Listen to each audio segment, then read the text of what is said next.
Welcome to Retirement Ain't Easy. I'm Chuck, your host today, and I thought I'd get a little dressed up just for the fun of it. So today's video is a video that I've been promising for quite a number of weeks. Today's video involves me going through my retirement finances. I'm going to do a quick review of 2024, something I didn't do in the 2024 video I shot a couple weeks ago or maybe a week ago. And so I'm going to start with that. And since this is a formal review, I thought I would get all dressed up, and I'm going to be doing a presentation. So let's get started. Okay, so as I said, today's video is my retirement finances. It's going to be a complete review of how I plan and budget using some of my real numbers. But first, again, I'm Chuck, and after 38 years, 10 months, and 20 days, I retired on December 31st, 2023 at 62 years of age. As of this video, which is January 2025, I am now 63, and I have completed 1 full year of retirement. First, before we get into my 2025 numbers, I'm going to go over how my 2024 numbers looked. I didn't include those in my video I did about a week or so ago in my retirement review video, but I'm going to do it here now just real quick, and then I'll get into my 2025 stuff and talk about budgeting and things like that. First off, 2024 income. As you can see, I break it down by my employer that I did have in 2024, my pension payout, my pension that I get on a monthly basis, my Social Security that I get on a monthly basis, an annuity I get on a monthly basis, and my IRA. And I'm going to go into detail on these actually when I get into the 2025 stuff. But as you can see here, I did get paid from my employer in January of 2024. This was money left over from I worked the last week of December, so there was 40 hours there I got paid. I think this first week, Friday or in January. And then 2 weeks later, I got my vacation paid out, what they call paid time off, my PTO paid off. And that was quite a big chunk of money. That was, I want to say 5 weeks of pay. So that was a good chunk. Because of those 2 checks, we basically lived on those 2 checks for January and February. And during that time, I had initiated my annuity that I have, and that made up 2% for the year. And then I initiated Social Security to start February, and I got my first check in March.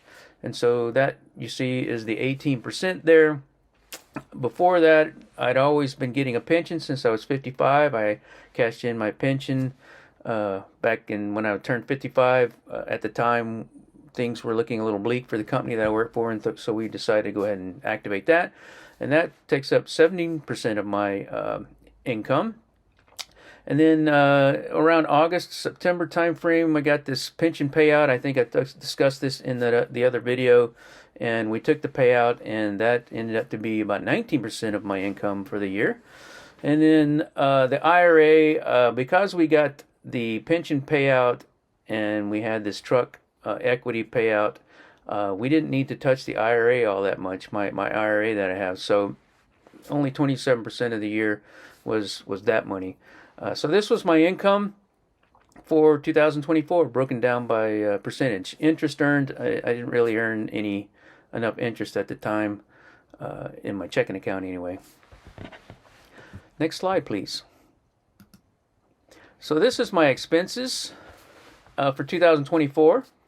You can see that we had auto expenses, which I'm going to go through in detail on all of these, but mainly that's auto loans, repair and maintenance, fuel, that kind of thing. Child expense, this is something if my children need money, I help them out when I can. And then food, that's dining and groceries. Home is our mortgage payment. And I'm going to go through all these in a little bit more detail. I just want to share the 2024 expenses for that. So you can see the household, the home, mortgage, 14%.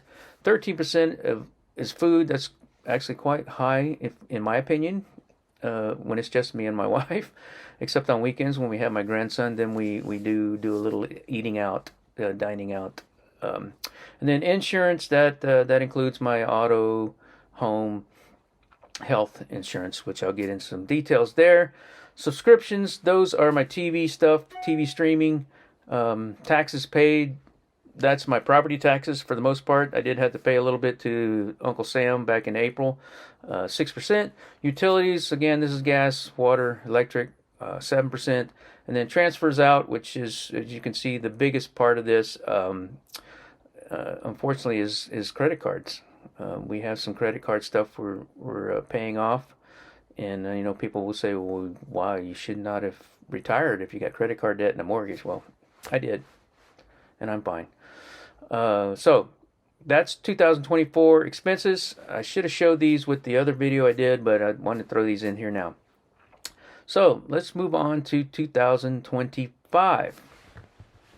So 2025, I've been budgeting for 24 years. I've been using the same pretty much spreadsheet for 24 years, and it looks kind of like this. I have two spreadsheets I use. I have a monthly spreadsheet, which I created before I even retired. I started a monthly spreadsheet mid 2023, just to see how many years I could go with the money I had, with the retirement savings I had. And so I used that to kind of gauge my retirement ability, and then I also used the new retirement online tool, which I think is called Bolden now. I use that tool, and I have a buddy that I talked to at work at the time who was into finances and things, and I use him as my soundboard. I still use him as my soundboard. But I wanted to show an example of the budget spreadsheet that I use for weekly and monthly. Like I said, for monthly, it's pretty much straightforward. Each month is a column. On my weekly here, I do this by week because I started this when I was employed, and I used to get paid every other Friday. So every other Friday I get a paycheck. And so I've continued with that through 2024 and now in 2025. So every Friday is what I would call my payday. And that's when I move money from savings, things like that, and I'll get into a little detail here about that as well. But this is an example of my weekly spreadsheet, and I do this because I need the granularity to know when something's coming in and when a bill is due and if there's money, etc. So you can see here in detail the pension. My incomes are pension, Social Security, annuity, retirement savings, and any interest earned, which is really not a whole lot. And then I pull out any taxes that I'm paying, and then I transfer some stuff into some savings, and I'll go through how I do all this. And then below you'll see my expenses.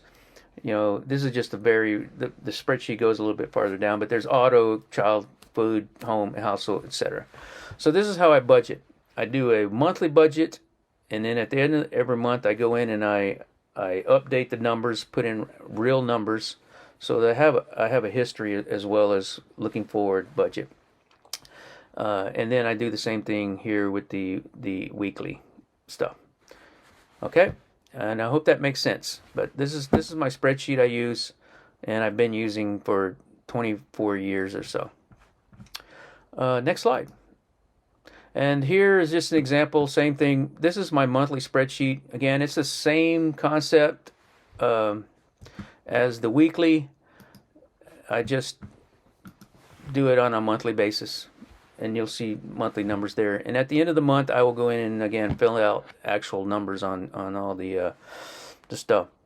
So on this one, you can see monthly I have a pension, a Social Security, annuity, retirement savings, and any interest earned. And then from there, I take out any taxes on those items. And then when I actually sell some things, I'll move stuff to high yield savings, and then I do some carryover from previous month to keep money flowing. And then any cash received would be gifts from my mom for birthdays and things like that. Next slide, if there's no questions. Okay, so my base income, I am using real numbers here. These are my real numbers for 2025. So I am basically lifting my skirt and showing you my base income. So this is money that comes every month regardless. I have a pension that comes every month, and this is pre-tax, by the way. I have a pension that comes every month that, like I said, I activated when I was 55 years old. So this helps out quite a bit in allowing me to retire. And by the way, I'll get to it here in a minute. Pension's 22.74.72, and you can add all these up and see how much I get each month and how much I get each year, and wake it coming. I hesitate to share these numbers because they're pretty good numbers in my opinion. They would have allowed me to retire at 62. My annuity, as I've said many times in many videos, is not a whole lot, but it's $259.36. I probably would have benefited better to take that money at the time and moved it into the IRA where it would grow better anyway.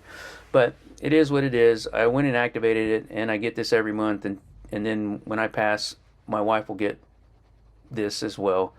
For the pension part, because of the pension payout we paid last year, she won't get this full amount. She'll get half of this amount if something happened to me. So it's an incentive to keep me alive. She doesn't watch these videos, so I can say that. Okay, and then my other base income, Social Security. This includes the COLA, the cost of living adjustment we just got. So 2024 was much less, 2.5% less than this number here, but it's $27.41. And if you've never done Social Security or you've never logged on to Social Security, I recommend you do that. Create your account and go on there. They have at least they had mine. They have your work history from when I had my first job at Luther's Barbecue in Killeen, Texas, making $3.10 an hour. They have that there when I was 16 years old.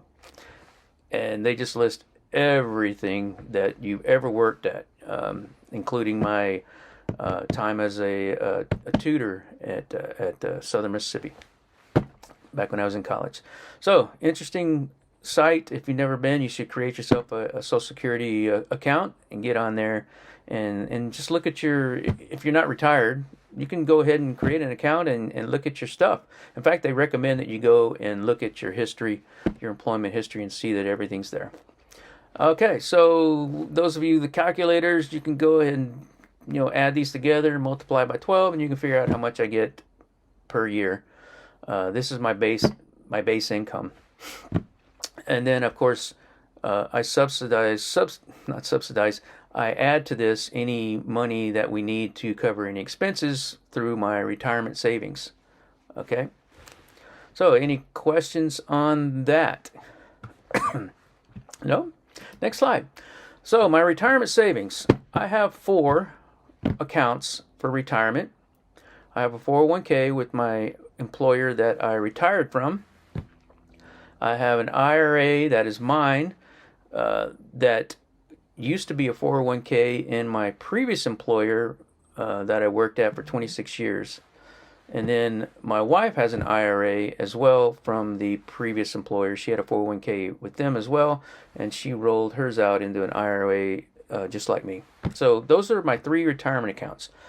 And I will state here, fact is, I did not retire with $1 million in my retirement savings. I didn't. I did the numbers, and I knew I was going to have a pension. I knew I was going to have Social Security at 62, and I knew I was going to have an annuity. And based on that, and then the money I have in retirement savings, I did calculations. I used a new retirement tool, and I am pretty good until I'm 89 years old. So, if I live past that, the state can do something with me. I don't care. But, so I didn't retire with $1 million, but I did retire with at least $500,000. I'll go ahead and say that. So you can, take that to the bank and figure out, this is how I retired. So these are my retirement savings. This is what I have. This is it. Full disclosure. Next slide. Everybody with me now? And here is my expenses. This is the spreadsheet monthly version of my spreadsheet with the expenses lines, and you can see here what, well, maybe not see really good, but I'm going to go into detail on some of these here. But this again is how I would have my income up above, and then I have my expenses down below here, and then at the bottom I would have a this is what's left kind of picture, right? And I budget to where I have enough money up here to cover all of these items down here in the expense columns. I hope that makes sense. But I've been doing this for 24 years. It's pretty much the same. I've recently reorganized my categories into what you see here. And these categories actually match what I use in Quicken. And then when I do reports, it's pretty easy to just look at Quicken and blah, blah, blah, and everything lines up. So it's quick and easy. Okay, so probably can't read that really well, and maybe pause the screen or something to look at it, but that is what it is. And so now next slide. Now here's some more detailed information about my expenses. Excuse me. As I said, I have auto, which is fuel, repair, and maintenance. And one other thing that's missing on here is NTTA, North Texas Toll Tag Association. Here in Dallas, if you don't have a toll tag, you're going to take hours to get anywhere in the city.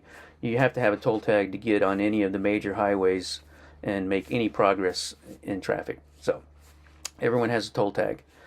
So there's an expense there that they withdraw money, a month, usually depending on how much you drive, you can set it up to where they take $40 out. They basically keep a running deal there. Next, child expenses, as I mentioned, is emergency money if my children need emergency money to help them pay for something, or etc. That's what that is. And then food is dining out and groceries. Back when I was working, we did a lot of dining out. Actually, before that, when we were both not on a diet, we did a lot of dining out and eating really bad. Since that time, me and my wife in 2023 started a low carb, low sugar diet. I've lost a bunch of pounds. My wife has lost a ton of pounds and is extremely healthy now. Myself, I need to probably use, and I'm going to get to my resolutions, but I need to get probably another 30 pounds down. But it is what it is. So that's dining out and groceries. On the other hand, when your dining out goes down, your groceries go up. And of course, the pricing has gone up on all of these items, so that's gotten quite a bit. I'm not going to share how much we spend on groceries, but it's quite a lot for two people and a grandson on the weekends. Home is our mortgage. I do have a mortgage. We refinanced that mortgage back when I turned 55. It was part of the whole deal when I took my pension. At the time, things were looking gloomy for the company I was working for, and we refinanced, got like a 2 point something percent interest rate, and our house mortgage is less than a 1-bedroom apartment. So that's why we did that, and that's why it's not too big a deal. And it also includes any repair and maintenance that we do around the house, budget for that. Household, that's things like gifts, when we give gifts, birthday gifts to our kids, clothing, buy any clothing, my hobbies. Everybody knows I have hobbies. We have a dog. So that's once a month grooming, and we pay for we have like a dog insurance. So if anything goes wrong, we can take her, and everything's covered. And then entertainment, that usually revolves around my grandson and either Pokemon or Roblox, whatever Roblox are. And then personal care. This is me and my wife getting haircuts and things like that. And then I have insurance, health, auto, and home. I have auto and home bundled through my bank, and then health I'm going to go into here in a little bit more detail on another slide. And then subscriptions, that's our TV streaming, basically Hulu, Disney, Paramount, Netflix. There's probably one other in there, and then any cloud storage that my wife uses for Apple to save stuff. And taxes, that's federal and property. Last year I had to pay some federal taxes in April. This year, based on my calculations, I shouldn't have to pay anything. I might even be getting some money back for 2024. I'll know more in another week or so. I just got my W-2 from my previous employer, so we're going to start filling in TurboTax. And then property taxes here in Texas, I already talked about this in another video, but we pay property taxes are due like December 31st at the end of the year, but I don't withhold anything like that. It just comes out of my savings at the end of the year and to pay those.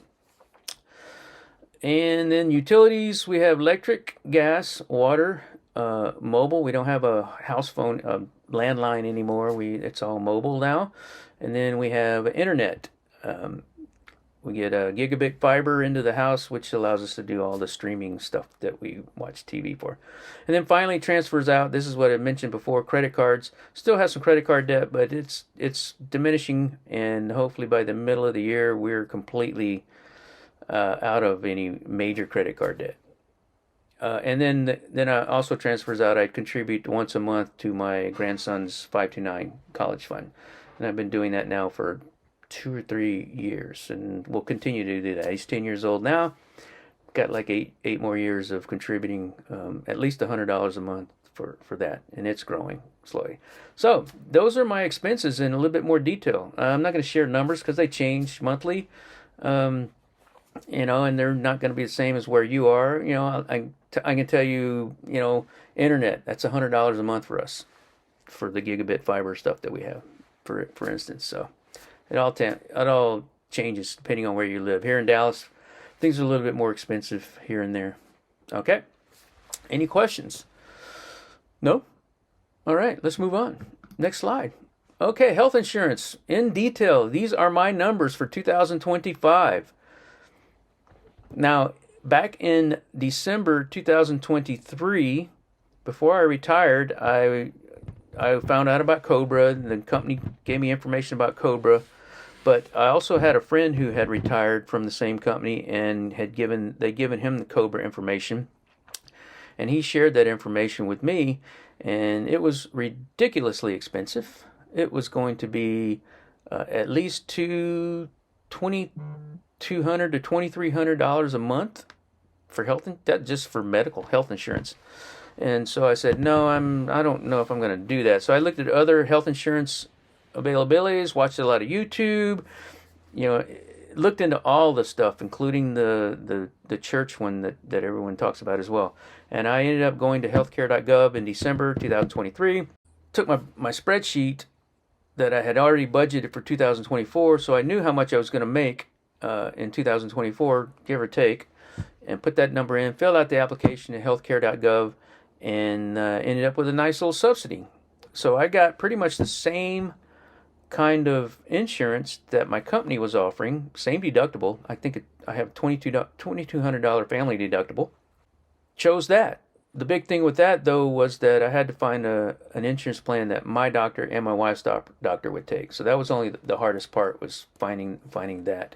And so we chose that, and I can tell you in 2024, my health insurance was $920 a month. You can see here by this slide that it has gone up $58, but it's the same plan. We just picked the same plan, same deductible, no changes. It just went up $58 a month. It is what it is. For vision and dental, I got these through this is through United Healthcare, vision and dental, and these are how much we pay. And so this was what I paid in 2024, and this is also what I'm paying in 2025. It didn't go up, stayed the same. Happy about that. I didn't even have to renew or do any application fill in. They were like, no, you're good. As long as you're paying your bills, you're covered. And these are pretty decent. I used the vision last year, got these glasses and a free checkup as well. Unfortunately, me and my wife were very scared of the dentist, so we didn't really use that last year. But this year in 2025, we are determined to at least get one checkup and cleaning, which is covered under the dental insurance. I know. I don't want to hear the comments. Okay, so that's health insurance, and again, those are my actual numbers for 2025 that I am paying. So you can take that and add in auto insurance and home insurance, and you can figure out how much I'm paying for insurance. All right, next slide. This is running long. My money strategy. So this is how, besides the budgeting, this is how I handle my money. Let's start at the bottom. I have a checking account that usually handles about 1 week of expenses. I fill that checking account every Friday as needed. That's as needed. Sometimes no bills, we're good on our spending. We may not need money from my bank savings. Now, my bank savings, which is in the same institution as my checking, doesn't offer any decent monthly interest. So they suck, basically. I'm telling you right now, they suck. But what I do is I put in 1 month of expenses in that bank, and then from there I move into checking every Friday. My paydays are Friday, into my checking account for the following Friday through Thursday. Now, if I get low on the bank savings, I then have a high yield savings account, which is in another institution that when I opened the account was at 5%, but now is at 4%, sadly. But in that account, I keep 9 to 12 months of expenses, enough money to cover expenses for 9 to 12 months. And that's a 4% deal. So every month I move a 1 month of expenses into my bank savings, and then in the bank savings weekly I'll move into my checking. And it's a lot of moving, but I don't get charged it, and it's just an easier way for me to keep my silos. Now, the high yield savings I use obviously for the 4%, 5% money I stick in there, and it's a lot of money in there for 9 to 12 months of expenses, you can see. But I fill that up when that gets low. Like for instance, right now here in January 2025, it's getting low. I probably only have 6 to 7 months of expenses in there. I need to sell some of my IRA, withdrawal, it's probably a better term, withdrawal as needed, and move that into the high yield savings. Now, the high yield savings has enough money in there that I can wait out the stock market, which I'm recording this on the mid-January, but a week ago the stock market took a crap, and so I'm waiting it out right now for it to start growing, and it has already today. This morning it's bumped back up with all the CPI reports and things coming out. It's starting to look better. So probably before the end of January, I will withdraw some money from my IRA and put that into my high yield savings. And it sits there until I need to move it into my bank savings. And it sits there growing 4% interest. And I hope that makes sense. I mean, it may seem stupid for some people, but if my own bank where I have my checking account offered decent savings interest rate, I wouldn't need the high yield savings at another institution. But it is what it is. Some will move your checking to the other institution. Well, no, I've had this checking account in this one bank forever, and this is the same bank that offers my home and auto insurance. All right, so that's my money strategy. And like I said, the IRA here, this is from my main IRA, my IRA, and there's enough money in there for another 6 years. And then we tap into my wife's IRA, and then we tap into my 401k. So I'm quite a ways out before I even need to touch my 401k from my previous employer. And when that goes around, then we'll see. But right now we're living off of my base income and the IRA withdrawals as needed. I don't automatically withdraw 4% or whatever. I just say, oh, I'm going to need X amount of money. Let's say $20,000. I go make a sell, move it into high yield. That 20,000 gets added to the already 30 or 40,000 that's in there, and then I just slowly pull that into the bank savings, blah blah blah, and that's how it rolls. That's how I roll. That's me. So if there's any questions on that, I'll be glad to answer any questions. But all this goes and kind of lines up with the spreadsheet that I use. The formulas and everything are in there as well to keep track of that. And then again, I use Quicken to keep track of paying my bills and things like that. Pretty straightforward. been doing it this way for quite a while. I did it this way, at least with the IRA and the high yield savings starting last year. So it is what it is. Any questions on that? That is pretty much my financial life in retirement. That's my strategy and everything. So, please like, subscribe. I wore a tie for you guys. I haven't worn a tie in ages. Okay, so thanks for watching, and I appreciate you. Thanks for watching all my other videos. Thanks for subscribing, and we'll see you in the next one. Peace.